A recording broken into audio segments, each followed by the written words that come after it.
The airport was buzzing with life. The rhythmic hum of luggage wheels on polished marble floors, the chatter of travelers rushing toward flights, and the occasional announcement breaking through the noise. Amid the hurried chaos, a black woman in a faded cleaning uniform moved quietly through the terminal, mop and bucket in hand. Her name was Margaret.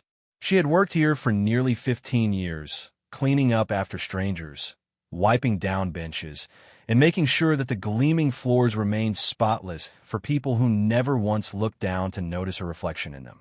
Margaret was invisible to most, but she carried herself with a quiet dignity. Every stain she scrubbed, every piece of trash she picked up, she did it with the belief that work, no matter how humble, was honorable. But hidden beneath her humility was an ocean of sacrifice, the kind of sacrifice only a mother could understand. Her son, Daniel, was the reason she pushed herself day after day. Daniel was 21, tall, with a presence that immediately drew attention. His deep brown eyes carried both the weight of struggle and the fire of ambition. He was nothing like what people expected when they saw Margaret's son. While she spent her life scrubbing floors, he had spent his mastering words, 9 languages to be exact: French, Arabic, Mandarin, Spanish, German, Swahili, Portuguese, Russian, and English rolled off his tongue as naturally as breathing. Each language was not just a skill, but a survival tool, something he had absorbed from his endless curiosity and nights spent with borrowed library books and free online courses. But in this world, people rarely looked past appearances.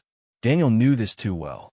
Wherever he went, people judged him not by his brilliance, but by his skin, his mother's occupation, or the worn-out clothes he sometimes wore. Yet Margaret had always reminded him, "Your tongue can open doors that money never will. Don't let them tell you otherwise."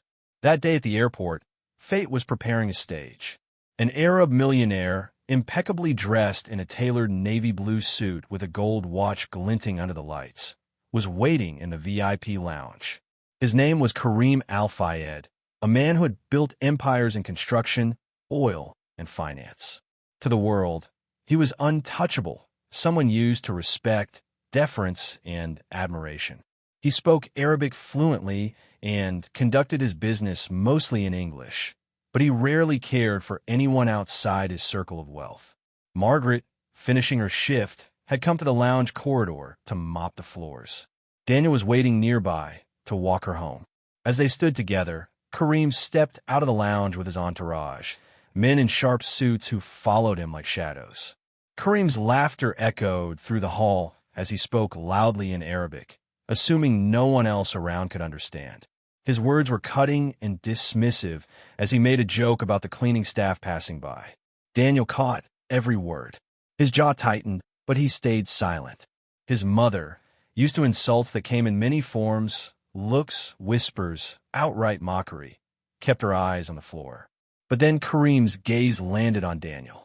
He looked him up and down, noticed the faded sneakers and simple shirt, and smirked. "You're her son?" he asked in English, his voice dripping with disbelief. "Yes," Daniel replied calmly, standing a little taller. Kareem chuckled, turning to his men. "A cleaning lady's son. And what do you plan to do in life?" "Follow in her footsteps." His entourage laughed along, the sound sharp and humiliating in the polished hall. Daniel's chest burnt with both anger and pride. He thought of his mother's sacrifices, of the countless nights she worked late so he could study, of her belief in him even when the world refused to see his worth. And with that strength, he looked Kareem in the eye and said firmly, "I speak 9 languages." The laughter stopped.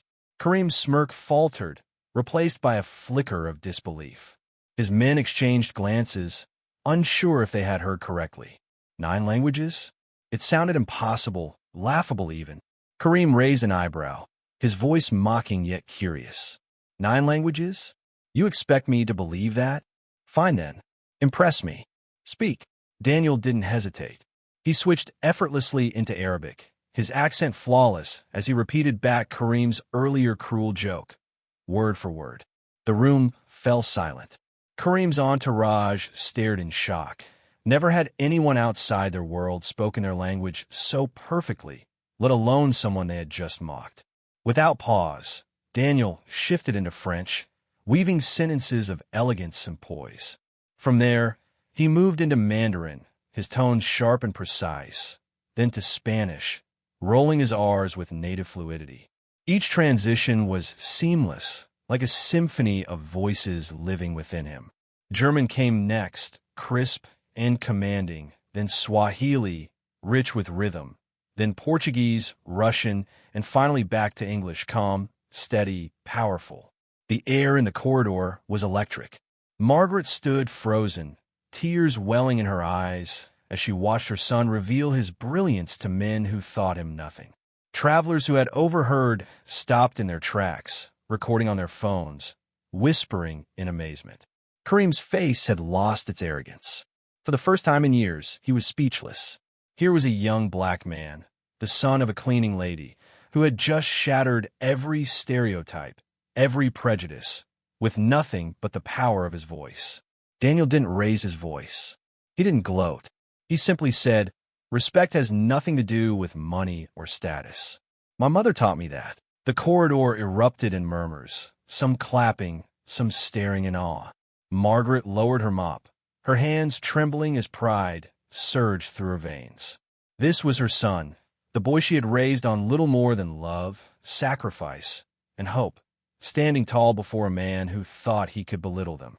Kareem tried to recover, forcing a smile that looked more like a grimace. But something had shifted.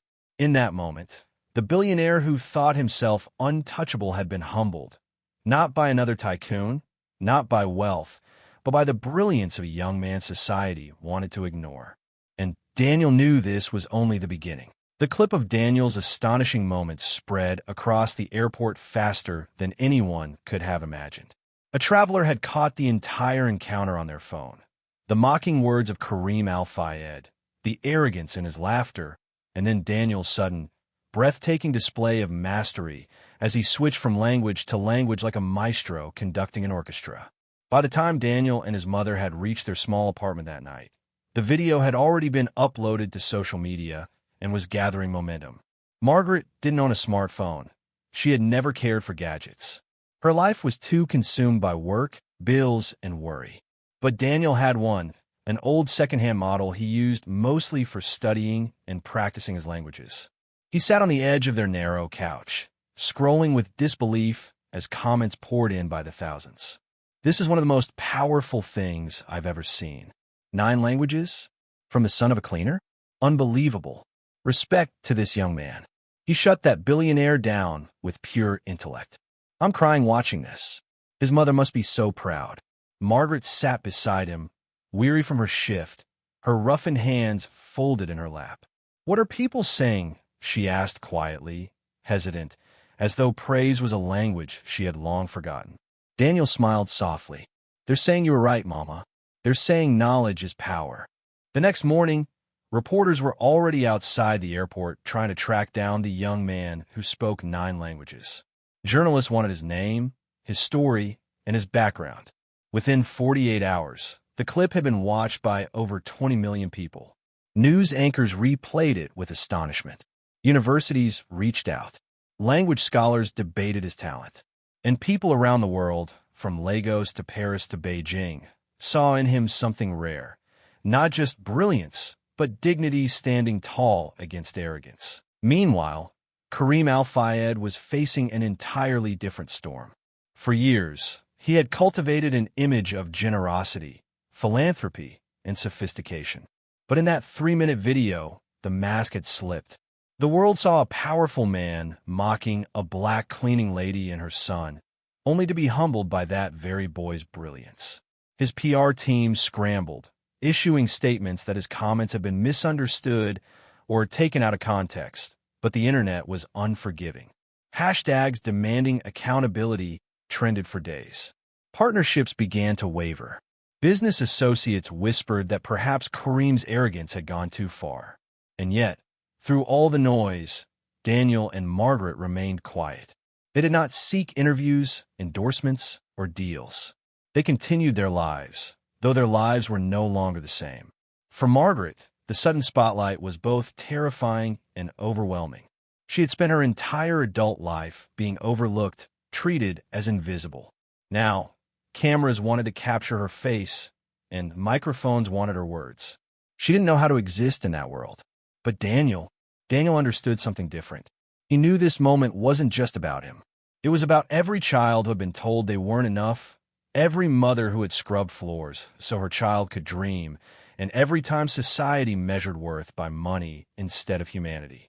One evening, as the sunset painted the sky outside their modest window, Margaret finally spoke of the fear she had carried silently. "Daniel," she whispered, "promise me you won't let them use you. These people, they cheer today, but tomorrow they forget. Don't let them take your light." Daniel took her hand gently.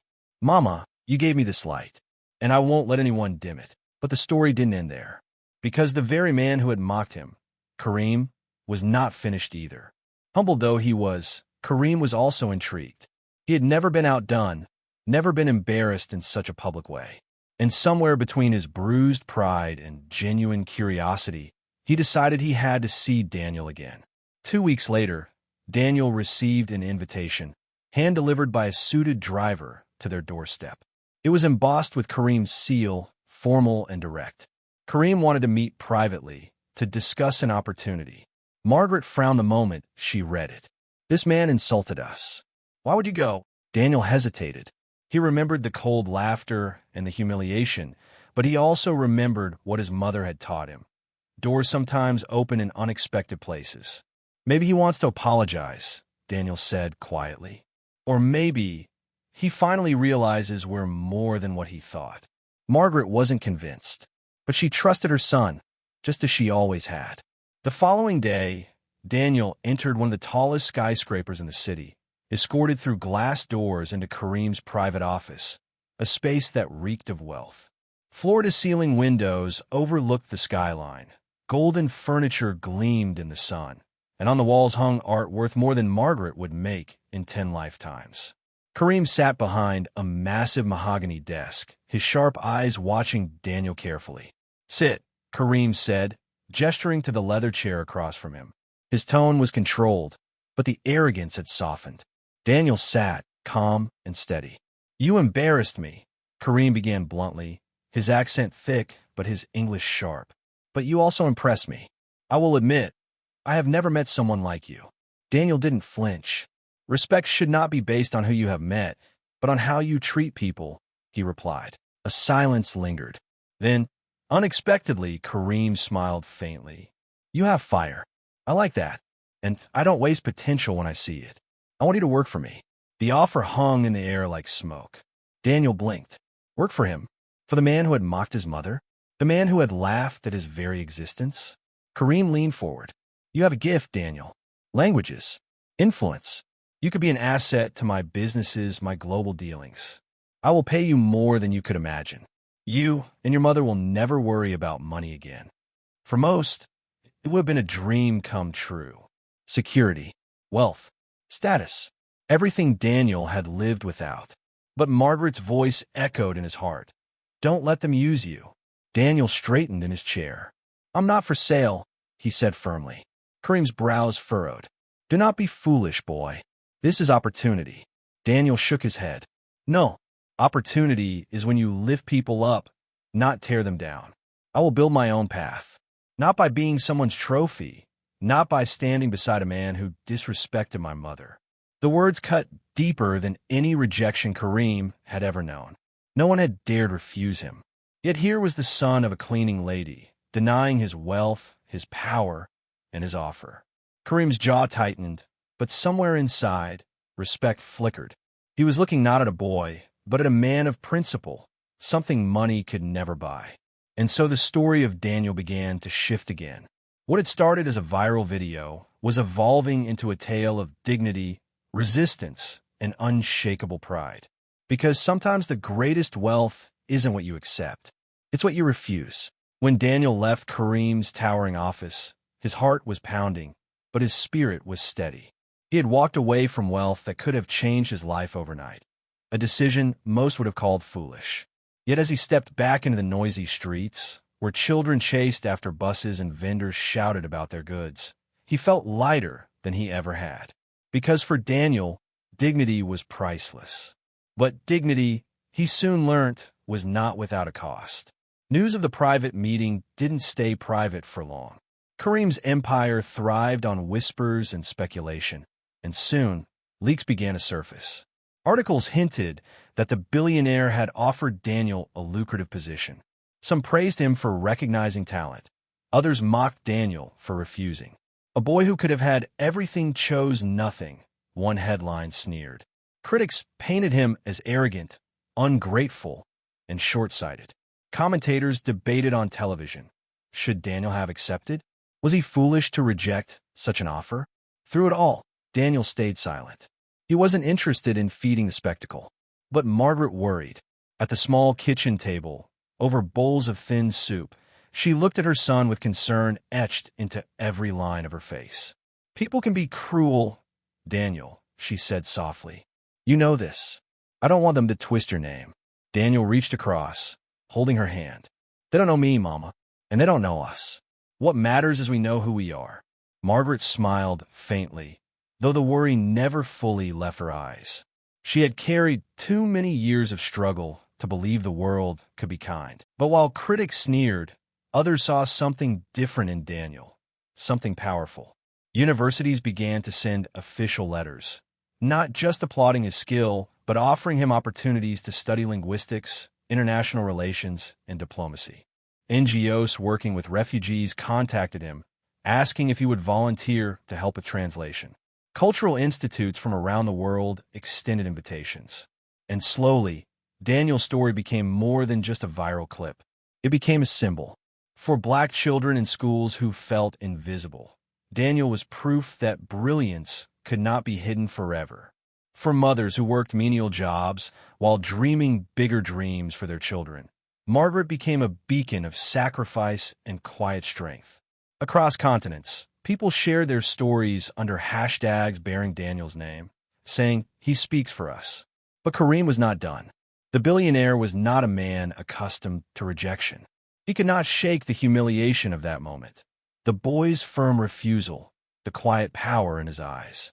For Kareem, this was no longer about business. It was about pride. He began to move in the shadows, attempting to discredit Daniel subtly. Influential voices whispered doubts about Daniel's authenticity. Was it truly possible for someone without elite education to know 9 languages? Perhaps it was staged, exaggerated. Some suggested the video had been manipulated, that Daniel was simply performing memorized lines. The doubt began to spread, and though many defended him passionately, Daniel could feel the shift. Walking through the city, he noticed strangers staring more sharply. Online, arguments erupted daily, believers versus skeptics. One night, as he scrolled through the endless chatter, he turned off his phone and sighed heavily. "Mama," he said quietly, "do you think they're right to doubt me?" Margaret set down the laundry she was folding. She walked over and lifted his chin, so his eyes met hers.